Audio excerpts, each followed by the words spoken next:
আসসালামু আলাইকুম সবাইকে। আজকে আমি তোমাদের দেখাবো স্ফেরোমিটার কি করে ব্যবহার করতে হয়।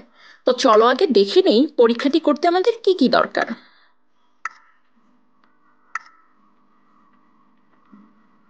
পরীক্ষাটি করতে আমাদের লাগবে সাদা কাগজ, কাচের স্ল্যাব, স্ফেরোমিটার, কাচের স্ট্রিপ, গোলাকার পৃষ্ঠতল এবং একটি পেন্সিল। আমরা মূলত স্ফেরোমিটারের সাহায্যে এই গোলাকার পৃষ্ঠতলের বক্রতার ব্যাসার্ধ মাপবো। তো চলো আগে দেখে নিই পরীক্ষাটি আমরা কি করে করতে পারি। দেখতে পাচ্ছি স্ফেরোমিটারে দুইটি স্কেল, সরলরৈখিক এবং বৃত্তাকার। এছাড়াও তিন দিকে তিনটি পা, মাঝে আছে স্ক্রু। এবার লঘিষ্ঠ গণন এই টার্মটার ব্যাপারে একটু জেনে নিই। দেখতে পাচ্ছি জিরো এর সাথে জিরো দাগ মিলে যাচ্ছে।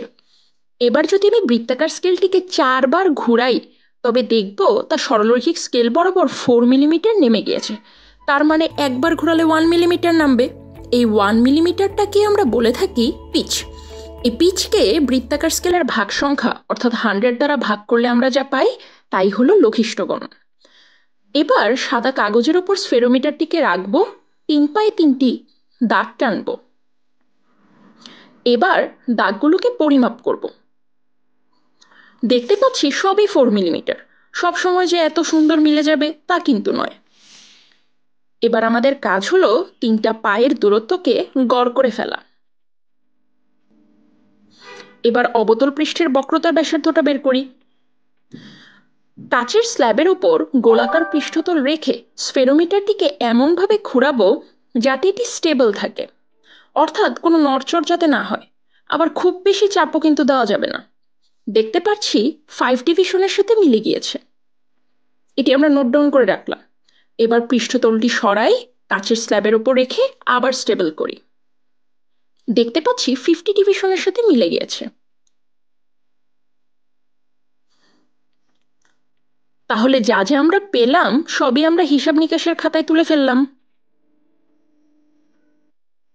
এবার আমরা সূত্রে মান বসাবো, যেখানে এল হলো 3 পায়ের গড় দূরত্ব, এইচ হলো সরলরৈখিক স্কেলের যে পার্থক্য সেটি। এবার কাচের স্ট্রিপের পুরুত্ব বের করি।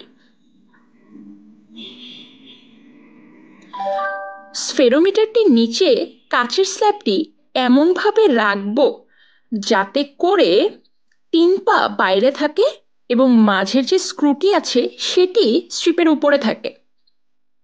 এবার এদেরকে আগের মতো স্টেবল করি এবং দেখতে পাচ্ছি এখানে মান দেখাচ্ছে 54 ডিভিশন।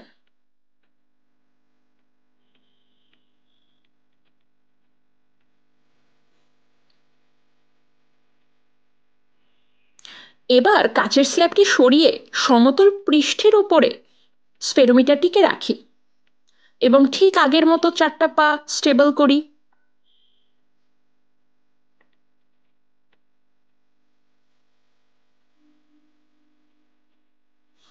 দেখতে পাচ্ছি এখানে ডিভিশন আসছে 3 ডিভিশন।